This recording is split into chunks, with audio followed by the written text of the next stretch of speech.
Postal ballot হাতে পেয়ে উচ্ছ্বসিত বাহরাইন প্রবাসীরা প্রথমবারের মতো এবারে জাতীয় নির্বাচনে ভোট দেওয়ার সুযোগ পেয়ে উচ্ছ্বাস প্রকাশ করেছেন বিশ্বের বিভিন্ন দেশের মতো বাহরাইনে বসবাসরত প্রবাসীরা। এই উদ্যোগকে গণতন্ত্রের জন্য একটি যুগান্তকারী বলছেন তারা। 2026 সালের 12ই ফেব্রুয়ারি অনুষ্ঠিতব্য বাংলাদেশের ত্রয়োদশ জাতীয় সংসদ নির্বাচন ও গণভোটকে কেন্দ্র করে প্রবাসী ভোটারদের নিবন্ধনের এক ঐতিহাসিক সাড়া পাওয়া গেছে।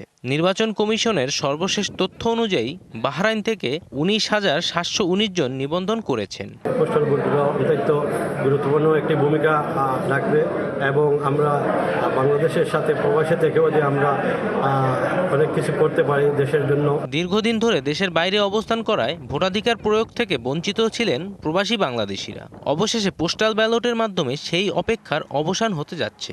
এতে করে দেশের রাজনীতি ও গণতান্ত্রিক প্রক্রিয়ায় যুক্ত হওয়ার সুযোগ পাচ্ছেন তারা।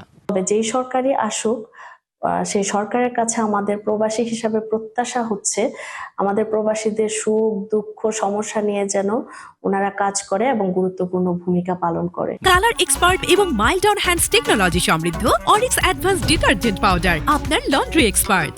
বাহরাইনে বসবাসরত প্রবাসীরা বলছেন এই সিদ্ধান্ত তাদের নাগরিক অধিকারকে নতুন করে স্বীকৃতি দিয়েছে।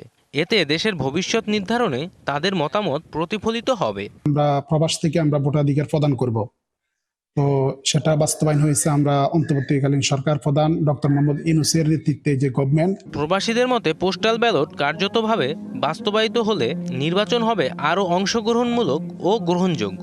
সব মিলিয়ে পোস্টাল ব্যালটের মাধ্যমে ভোটাধিকার প্রয়োগ প্রবাসী বাংলাদেশিদের জন্য শুধু একটি ব্যবস্থা নয়, এটি তাদের দীর্ঘদিনের অধিকার প্রতিষ্ঠার পথে একটি গুরুত্বপূর্ণ মাইলফলক হয়ে থাকবে। DBC news desk.